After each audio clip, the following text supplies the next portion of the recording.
E vamos embora para a estrutura atômica, para entender um pouco mais sobre o que tem dentro do átomo. É basicamente isso que a gente vai ver na aula de hoje. Eu vou compartilhar minha tela, como eu tenho feito nas outras aulas. O layout é parecido, mas é o mesmo layout, mas a aula é diferente. Aqui é sobre estrutura atômica. As outras duas tinham sido sobre separação de misturas. E é interessante a gente pensar em algumas semelhanças e diferenças entre elas. Separação de misturas, a gente está vendo muito macro, que a gente consegue ver. Estrutura atômica, a gente vai basicamente falar sobre algo que a gente não necessariamente está enxergando. Então, a gente vai começar a pensar no átomo, mas a gente não consegue ver de fato o átomo. A gente vai falar um pouco sobre isso que a gente está dizendo. De início, aqui tem a tela com os modelos atômicos. Nessa tela com modelos atômicos, eu peço principalmente para que vocês não tenham o seguinte pensamento errado, e é errado mesmo esse pensamento. Achar que necessariamente um cientista está sucedendo o outro. Achar que assim, o Dalton foi em 1808, Thomson foi em 87, Rutherford foi em 11 e Bohr em 13, significa necessariamente que um estava pegando o estudo do outro, aprimorando, ou um estava dizendo que o outro estava errado, ou alguma coisa desse tipo. Não necessariamente um estava errado ou o outro estava mais certão. E sim mudava o equipamento, o aparelho, a aparelhagem que um tinha e outro não. Por exemplo, se eu fosse pedir para vocês analisarem o que tem dentro da minha carteira, vocês podem chutar algumas coisas. Dinheiro, provavelmente na minha não tem. Vocês vão chutar cartão, mas se eu fosse chegar aí para falar, mas e aí? Cartão de quê? De qual banco? Qual é o cartão que está aqui dentro da minha carteira? Vocês seriam capazes de acertar só vendo a carteira e vendo minha cara? Provavelmente não. Você tem um outro aparato de ver mais, sei lá, as cores, você vai conseguir já ver com maior clareza. No caso, você vê uma cor azul ali, indicando que pode ser de um banco ou de outro. Enfim, de acordo com a mudança de aparelhagem, de aparelho, a gente pode ir evoluindo a ideia do que tem na carteira. Ou, fazendo analogia, evoluindo a ideia do que tem dentro do átomo. Então, Dalton iniciou o modelo atômico, como a gente está vendo aqui, foi dito o modelo atômico de Dalton como se fosse uma bola de bilhar. Bola de bilhar porque era uma esfera, maciça, indivisível, que a gente não conseguia dividir em partes, que já foi superado no modelo atômico de Thomson. Aqui já tem a ideia da existência de elétrons. Então, enquanto em Dalton era indivisível, no sentido de era a menor parte, aqui em Thomson já tinham os elétrons, essas cargas negativas chamadas de elétrons. Enquanto para Thomson, no átomo, então, era uma esfera positiva carregada com cargas negativas, que veio dar o nome de elétrons. Então, já tem uma pequena diferença entre elas. Então, aqui no modelo atômico de Thomson para o modelo atômico de Dalton. Isso foi conhecido como modelo atômico de pudim de passas, apesar de não ser nomes dados pelas pessoas, nomes dados por Dalton e por Thomson. Foi entendido mais para frente. Pudim de passas não faz o menor sentido para a gente aqui do Brasil. A gente não come pudim de passas, ainda bem, a gente está livre desse mal. Em Rutherford, já é um modelo conhecido como um sistema planetário, que é um modelo atômico que a gente conhece como átomo de visão, assim, de representação da ciência colocado nesse modelo atômico de Rutherford. A gente tinha a existência de prótons aqui no núcleo, então a gente já tem uma divisão entre núcleo e eletrosfera, diferente dos outros. Há uma divisão entre núcleo e eletrosfera. Na eletrosfera era onde ficavam rodeando os elétrons. Esse núcleo era pequeno, denso e positivo. Então, o fato dele ser pequeno, se a gente fosse comparar com a eletrosfera, seria mais ou menos da ordem de eu analisar como se fosse uma mosca no anel do Maracanã. O núcleo seria a mosca, a eletrosfera seria o anel do Maracanã em termos de tamanho. Não necessariamente tem esse tamanho exato, né? Obviamente não tem. Mas em termos de comparação de proporção de tamanho, o tamanho do núcleo é bem pequeno em relação, comparado à eletrosfera, em ordem de tamanho. E esses elétrons iam rodear o núcleo de forma elíptica, dessa forma daqui, que foi corrigido por Bohr. Aí sim, há uma contribuição, ao contrário dos outros, que não necessariamente era um cedendo o estudo do outro. Aí o Bohr fez uma contribuição ao estudo de Rutherford, indicando que não era necessariamente de forma elíptica, era de forma circular, como a gente está vendo aqui, né? Isso daqui possibilitaria com que, de forma elíptica, podia ser que os elétrons, de acordo com o que fossem rodando, fossem perdendo energia e se aproximassem do núcleo, e colapsaria o núcleo. Não poderia acontecer. Então, a primeira contribuição de Bohr foi essa, de forma circular. Outra foi que essa eletrosfera, região onde tem os elétrons, tinha quantização de energia. Então, eu tinha o primeiro nível onde os elétrons estavam, o segundo nível, o terceiro, e eram 7 níveis de energia, e esses níveis eram quantizados. De acordo com que ia aumentando o nível, a quantidade de energia aumentava também. Então, a gente tem aqui o modelo atômico de Bohr, que é o que a gente vai estudar principalmente na aula de hoje, mantendo aqui o núcleo e a eletrosfera com níveis de energia quantizados. Tem também ainda no modelo atômico de Bohr, um postulado de Bohr importante, que diz o seguinte: quando um elétron está no seu estado fundamental, vamos supor, um elétron dessa camada, da primeira camada, quando ele recebe energia, quando ele é excitado, é dito dessa forma, ele salta para um nível externo, um nível mais exterior. Esse movimento de salto não é natural, ele tende a retornar. Nesse movimento de retorno, vamos supor, estava na primeira camada, foi para a segunda camada. Ao retornar da segunda para a primeira camada, ele libera a energia absorvida, libera na forma de luz, na forma de fótons. Daí vem o princípio dos fogos de artifício. Então, é só uma ideia para a gente falar do átomo, e a gente falou de 3 coisas. Falou de próton, elétron, a gente vai falar agora dos nêutrons, que estão junto com os prótons no núcleo. Então, são 3 partículas subatômicas, e é isso que a gente vai estudar agora. Então, próton, nêutron e elétron, essas 3 partículas. O próton tem carga positiva, o elétron tem carga negativa, a gente já chegou a citar um pouquinho isso. O nêutron, ele é neutro, zero carga elétrica, né? Enquanto isso, tem outra propriedade das partículas subatômicas, que é a massa.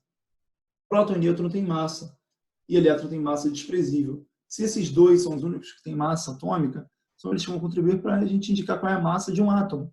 Então, próton, nêutron e elétron, com esses símbolos aí P, N e E, vão indicar como a gente calcula a massa atômica.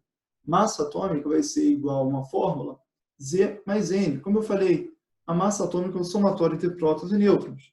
As partes que têm massa, né, que conferem massa para o átomo. Como eu disse, mas não era somatório entre próton e nêutron? Olha lá, ó, próton mais nêutron. Mas esse P pode ser chamado também de Z. P e Z vão representar a mesma coisa, só que P é o número de prótons, Z é o número atômico. Então, ou um ou outro. Então, entenda que número atômico é a mesma coisa que o número de prótons. É fundamental isso daí para o futuro. Primeiro exemplo que a gente vai dar de grandezas atômicas, digamos assim, Na2311. E aí o que a gente vai ter que dizer? Vai ter que indicar onde está a massa, onde está o número de prótons, de nêutrons e de elétrons. Primeiro OBS. Na representação, são dados 2 valores. O número de massa atômica e número atômico. Então, esses dois. Em geral, em caso que é exceção, a massa atômica é maior do que o número atômico. É o que está escrito ali. Ou seja, são dados 2, um é a massa e outro é o número atômico. Se um é 23 e outro é 11, qual deles é a massa atômica? 23. Então, a massa A, que a gente representa a massa com a letra A, então a massa atômica é 23. E o número de prótons, ou número atômico, é outro valor, é 11.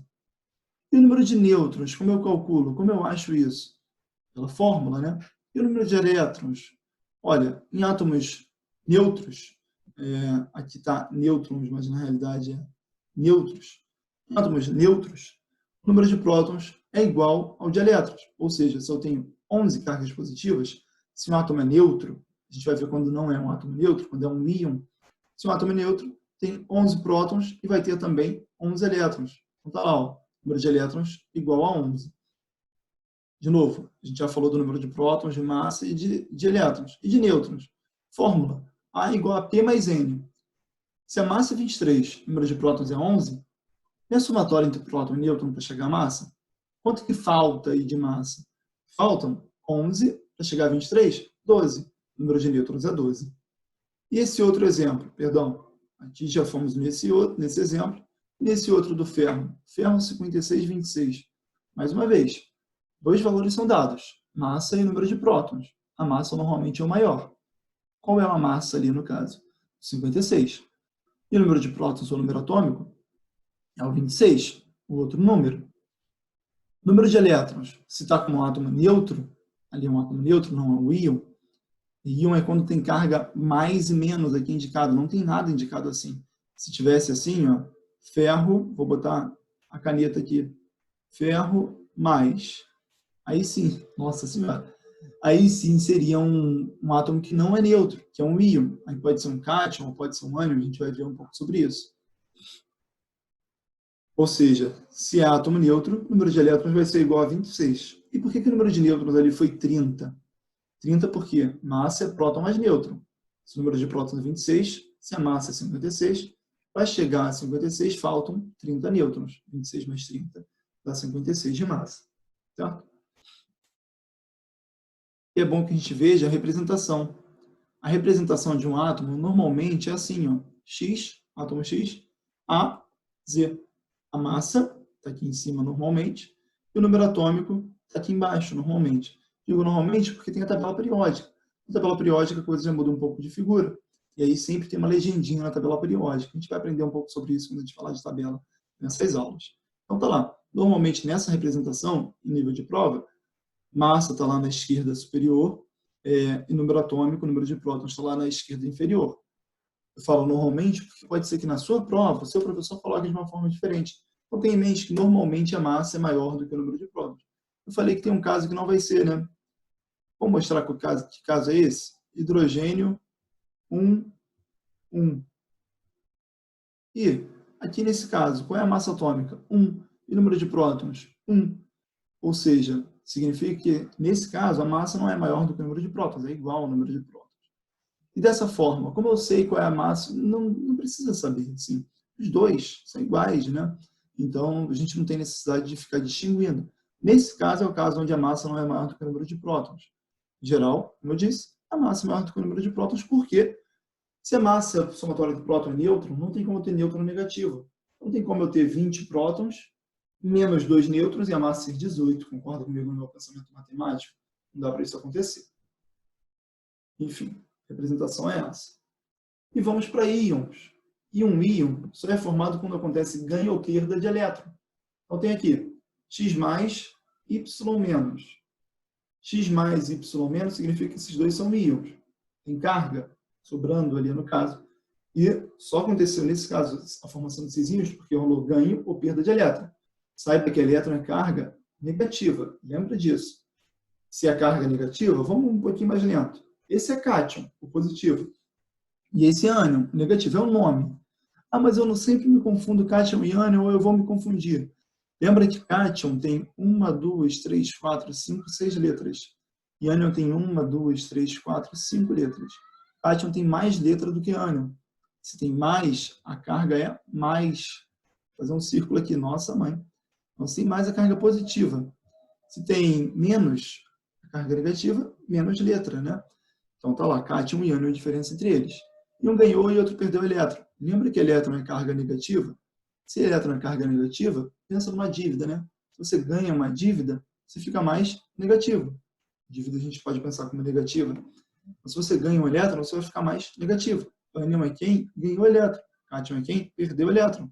Então, íon com carga positiva, íon com carga negativa.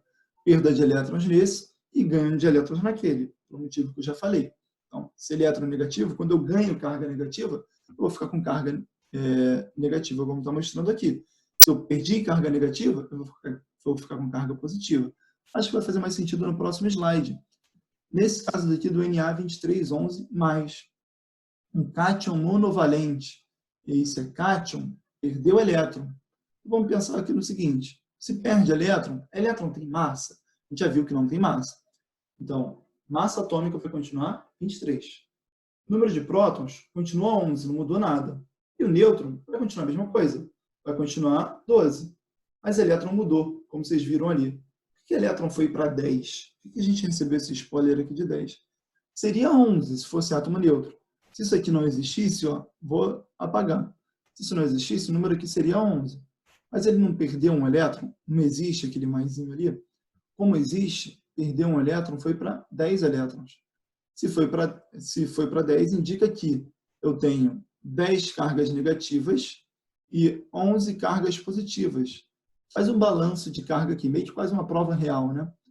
Cargas positivas, 11. Cargas negativas, 10. Quanto que sobrou aqui? Sobrou uma positiva, daqui o mais indicado. Beleza? Outra coisa, o número de nêutrons, como eu falei, vai continuar 12, porque a massa não vai mudar, o número de nêutrons não vai mudar, com a mudança do número de elétrons. Outro exemplo, ferro 5626, 3 mais. Ele é um cátion trivalente, perdeu 3 elétrons. Se perde elétron, não muda nada na massa, continua 56. Não muda nada no número de prótons, no número atômico, continua 26. O número atômico, gente, é importante que a gente diga isso, é digital do átomo, é o que identifica o átomo. Então, sempre os átomos de ferro vão ter número atômico igual a 26. Não pode, para o mesmo átomo de ferro, mudar o número atômico.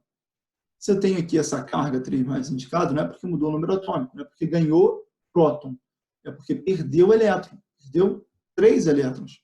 É um cátion trivalente. Trivalente porque era com 3 elétrons perdidos, 3 mais. O outro era monovalente, era só um maisinho, né? Seria 26 se não existisse isso, ó.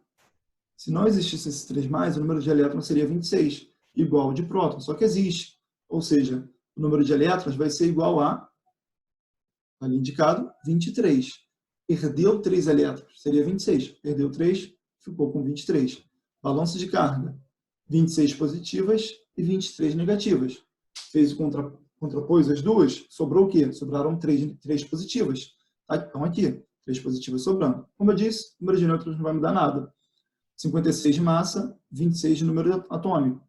26 mais 30 é igual a 56. Representação normalmente é lá. O A e o Z, a massa e a carga vai estar indicada aqui na nossa direita superior. Para finalizar, aqui o fósforo. Aqui é um ânion. Ânion trivalente. Da mesma forma que era um cátion trivalente, é um ânion trivalente. Se fosse ânion bivalente, seria 2 menos. Né? Um ânion bivalente. Poderia ser chamado de divalente também. Significa que ganhou 3 elétrons. Se ganhou 3 elétrons, vai ficar dessa forma daqui. A massa se mantém a mesma. 31. O número de prótons ou número atômico está aqui embaixo. Os dois valores, um é a massa, é o maior. O outro é o número atômico, o número de prótons, que é igual a 15. O número de nêutrons é próton mais nêutron é igual a massa. Se aqui é 31 e aqui é 15, qual é o número que vai somar com 15 para chegar a 31? 16. O número de nêutrons, eu já guardei isso. E o número de elétrons? Se ele ganhou 3 elétrons, é 15, seria 15 no estado fundamental. Quando ele ganha 3 elétrons, vai para 18. Então, 16 número de nêutrons e 18 número de elétrons. Faz o balanço de carga, eu vejo que tenho 18, cargas negativas e 15 cargas positivas. Sobraram 3 cargas negativas. Está aqui, ó, 3 menos evidenciado lá. Ok? É isso que eu tinha para falar para vocês em relação a essa parte de atomística, que é o tópico que a gente vai falar, estrutura atômica, que a gente pode chamar. E a gente pode mostrar ainda, eu vou recomendar para vocês que vejam, essa animação do FET Colorado. Mais uma vez, estou indicando esse site. E você pode brincar um pouco com isso. Você pode ir lá colocar próton, nêutron, e ver qual é a massa, por exemplo. Ver aqui que tem 2 de massa. Mas esse aqui é um átomo nêutron ou um íon? É um íon com carga positiva. Eu tenho um próton e não tenho elétron. Quando eu coloquei aqui mais um elétron, é um átomo neutro, de fato. Se eu coloco mais um nêutron, não está mudando em nada na carga, mas está aumentando a massa. Passou de 2 para 3, passou de 3 para 4 agora. Repara que os nêutrons e os prótons vão ficar no núcleo. Você pode vir aqui e brincar sem o tempo que vocês quiserem. Quando eu coloco mais um elétron, virou um íon com carga negativa.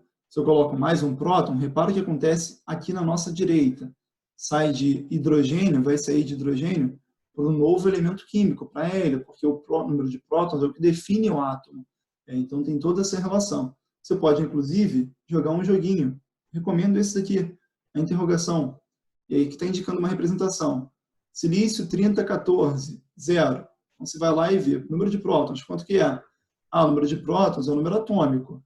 Olha lá, 14 indicado. Esse 30 é o número de massa. Se ele tem 30 de massa e 14 de número atômico, significa que o número de nêutrons dele é 16. Você coloca lá em 16. E o número de elétrons? Se aqui a carga é 0, a carga está indicada aqui, né? 14 são o número de prótons e a carga é 0. tem que ser, então, 14 o número de elétrons. Positivo e negativo tem que ser no lar. 14. E você vai lá e confere. Vou botar aqui 13 só para ver o que acontece. Aí vai pedir para você tentar de novo. Você tenta e vê que é 14 lá a resposta certa. Você ganha 1 ponto. Se você acertasse direto, você ganharia os 2 pontos. Você vai seguindo dessa maneira, vai participando do jogo, se vocês quiserem. É uma indicação que eu tenho para vocês estudarem um pouquinho mais sobre estrutura atômica. Certo? Espero que vocês assistam esse vídeo, tenham assistido até o final. Espero que vocês assistam os próximos. A gente vai falar um pouquinho mais sobre química. Valeu, tamo junto. Tchau, tchau. Até a próxima.